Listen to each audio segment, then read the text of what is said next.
అనుకుంటారేంటి? Arrest చేయించి లాక్కొస్తారు తెలుసా? మరి ఎందుకు రానట్టు? నా క్లయింట్ సినీతార కనుక ప్రజల మధ్యకు రావడానికి సంశయించిందే తప్ప కోర్టు వారిని ధిక్కరించే ఉద్దేశం ఆమెకు లేదు యువర్ ఆనర్. ఆమె తరపున వాదన కొనసాగించడానికి కోర్టు వారి దయతో అనుమతించాలి. Permission granted. Objection your honour. Petition దాఖలు చేసింది మేము, అంచేత ముందుగా మా వాదన వినాలని కోరుతున్నాను. మీ క్లయింట్ 5 సంవత్సరాల క్రితం సినీతార్ను సాంప్రదాయబద్ధంగా వివాహం చేసుకున్నాడు కనుక హిందూ వివాహ చట్ట ప్రకారం మీ క్లయింట్తో సంసార జీవితం గడపమని సినీతార్ను ఆదేశించాలి. అదేగా మీ వాదన? Yes your honour. కూర్చోండి. Thanks your honour. You may proceed. వివాహం జరిగిన విషయం వాస్తవమే అయినప్పటికీ తన సినీ జీవితాన్ని పూర్తిగా వదిలి భర్త దగ్గరకు వెళ్ళటానికి నా క్లయింట్ సిద్ధంగా లేదు యువర్ ఆనర్. వై? ఆర్థిక స్వతంత్రాన్ని పోగొట్టుకోవటం ఇష్టం లేక కేవలం పురుషాధిక్యతను ప్రదర్శించాలనే ఉద్దేశంతో తన భర్త చేస్తున్న ఒత్తిడిని భరించలేక ఆ మానసిక సంక్షోభాన్ని తగ్గించుకోవడం కోసం నా క్లయింట్ తన భర్త నుంచి విడాకులు కోరుతుంది యువర్ ఆనర్. అది ఎలా కుదురుతుంది యువర్ ఆనర్? సంసారం చేయించండి అని నేను కోరుతూ ఉంటే విడాకులు ఇప్పించండి అని ఆయన కోరతారేమిటండి? మిస్టర్ సన్యాసిరావు, వివాహ ధర్మానికి సంసార బంధానికి పవిత్ర భావంతో తల వంచే భారత స్త్రీ నోరు తెరిచి విడాకులు కోరింది అంటే ఆమె మనసులోని బాధ, సహనం హద్దులు దాటిందని మనం అర్థం చేసుకోవాలి. ఈ దేశంలో ఏ చట్టమైనా బలహీన వర్గాలకు, బాధితులకు, స్త్రీలకు రక్షణ కల్పించడానికి రూపొందించింది. అందువల్ల ప్రశ్నలతో, సెక్షన్లతో వేధించకుండా విడాకులు కోరిన స్త్రీకి తక్షణం భర్త నుండి విముక్తి కల్పించాల్సిందే.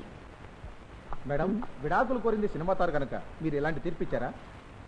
మనిషి మనిషికి న్యాయం మారత. రాళ్ళెత్తే కూలీకైనా రాష్ట్రపతికైనా ఈ దేశంలో న్యాయం చట్టం ఒకటి. మీ తీర్పులో స్త్రీల పట్ల పక్షపాతం లేదంటారా? మీ ప్రశ్నలో పురుష పక్షపాతం ఉందేమో.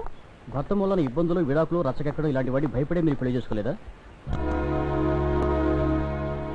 ఆ సంగతి ఇక్కడ అనవసరం. No personal questions.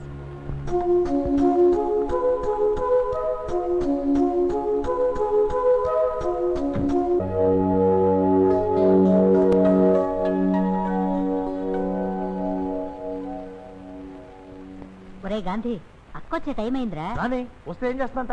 ఆవిడేమో పులే సింహ. తనకెలాగో ఏ సరదా లేదు, మమ్మల్ని కూడా అలాగ ఉండమంటే ఎలాగా? అరే కాసేపు ఫిల్మ్ మ్యాగజైన్ చదువుకోవడం కూడా తప్పేనా? ఎంతసేపు ఆ టెక్స్ట్ బుక్స్ తో చావాల్సిందేనా? అమ్మో వచ్చేసింది.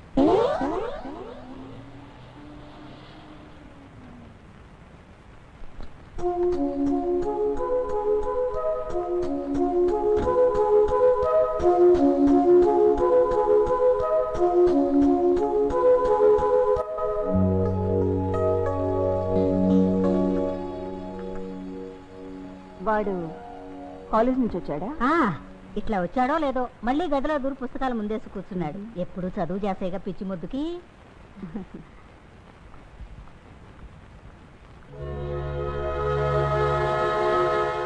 గాంధీ,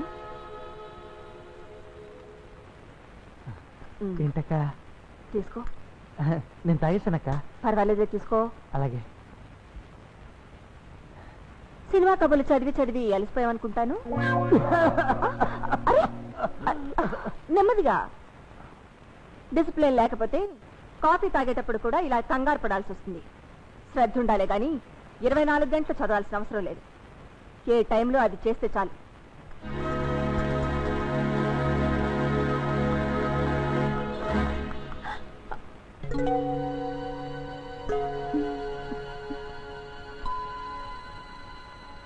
మరి సిటీ బస్ దొరకటం లేట్ అయిందక్క.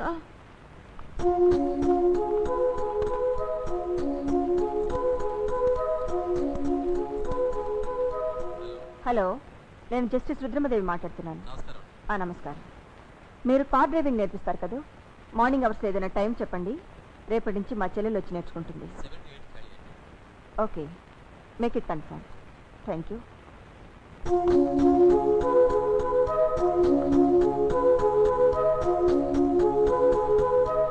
అమ్మా, నా కారు గీరు వద్దు, నేను వెళ్ళను. చాలు చాలే, ఆడిని వెనకేసుకొచ్చినందుకే చివాట్లు పడాల్సింది. ఎందుకో ఊరుకుంది. ఇప్పుడు నేను వెనకేసుకెళ్తే ఇంకేమన్నా ఉందా? అసలు ఏంటండి దాని గొప్ప?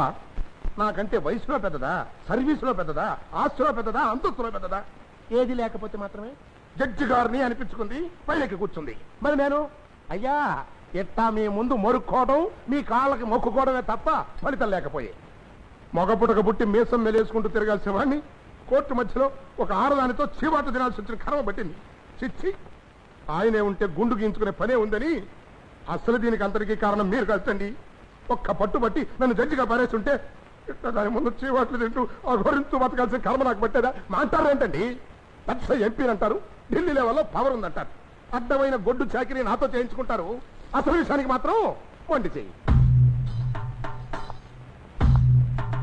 సన్నాసిరావు, yes your honour. Current connection బల్బుకిస్తే ఎలుగుద్ది గాని కిరసనాయిల దీపానికి ఎన్ని వైర్లు చుడితే మాత్రం ఎలుగుద్దా? నీ కథ అంతే. నా దగ్గర పవర్ ఉండగానే సరే, నీకు జడ్జి అయ్యే క్వాలిఫికేషన్ ఉండొద్దు. ఏంటండి, నాకేంటి తక్కువ? చదువు తక్కువ, సంస్కారం తక్కువ? రెండోది మాత్రం లేదులే గాని. అవును, నువ్వు చాలా చదువుకున్నావు కదా.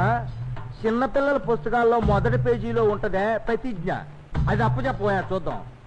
అదే, భారతదేశము నా జన్మభూమి, భారతీయులందరూ నా సహోదరులు, నేను నా దేశమును ఏంటి, దేశాన్ని ఎవరికైనా తాకట్టెట్టేద్దామనా? ఆగిపోయావే, చెప్పు. మొఖం చూడు, ఆ పేసులో ఏ మూలన్నా జడ్జి అయ్యే కళ ఉందేమో ఒక్కసారి అద్దంలో చూసుకో. ప్రతిజ్ఞా పాఠం ఒప్పచెప్పేదాకా మళ్ళీ జడ్జి అన్నావు అంతేనా? అయితే ఇక నాకు దేశవాళయాలుడే కదండి బాబు. ఎన్నాళ్ళు నేను జడ్జిని అవ్వకపోతానా? నా కూతురు జడ్జి గారు అమ్మాయి అవ్వకపోతుందా? నాకు అమెరికాలు దొరకపోతాడా అనుకునేవాడిని. మరి ఇప్పుడు నా కూతురు గతి ఏంటి?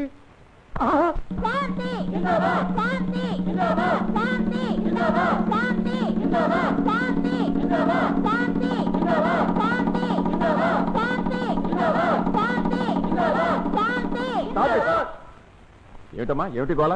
కాలేజ్ ప్రెసిడెంట్ గా నామినేషన్ వేద్దామని సార్. అయితే దానికి ఇంత రాద్దంతా కావాలా? చా చా చా చా, అసెంబ్లీ ఎలక్షన్స్ కూడా ఇంత గొడవ ఉండదు. ఇచ్చారుగా, ఇక వెళ్ళండి.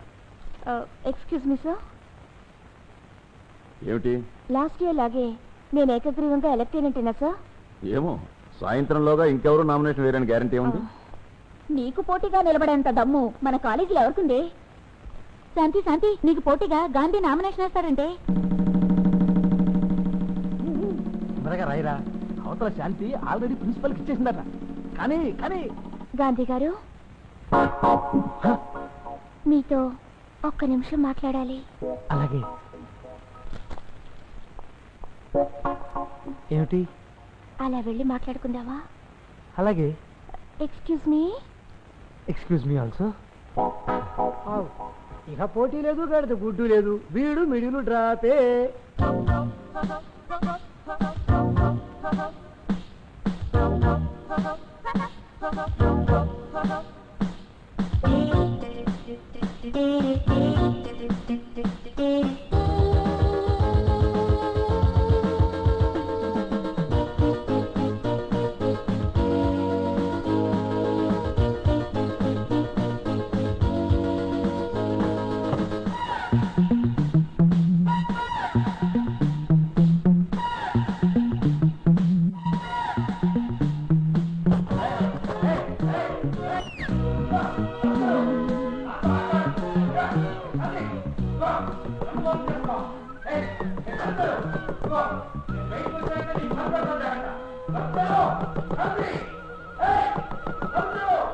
ఎక్కడ చూసినా కాలేజీల్లో రాజకీయాలు, కొట్లాటలు, కుమ్ములాటలు పెచ్చిమీరిపోతున్న ఈ రోజుల్లో మన కాలేజీలో మాత్రం స్టూడెంట్స్ యూనియన్ ఎన్నికలు ప్రశాంతంగా జరగటం మనందరికీ గర్వకారణం.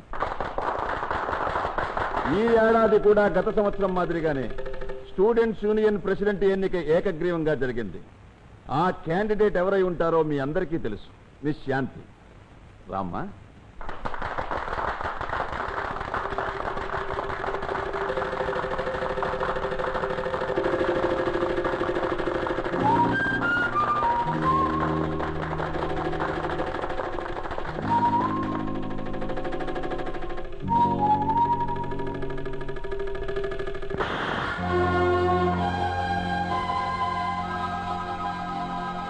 Gandhi, this is too much. నా కళ్ళ ముందే ఒక అమ్మాయి మీద చేసుకున్నావంటే తను ఏం చేసిందో తెలుసు. I don't want explanation. తప్పు చేసింది కాక ఇంకా సమర్థించుకోవడం కూడానా? ఆ అమ్మాయికి అపాలు చేసి చెప్పు. సారీ సార్, నేను చెప్పను, తనే నాకు చెప్పాలి. గాంధీ, ఎస్ సార్, తను చేసిన తప్పే ఉంటో మీకు తెలిస్తే డోంట్ టాక్ రబిష్.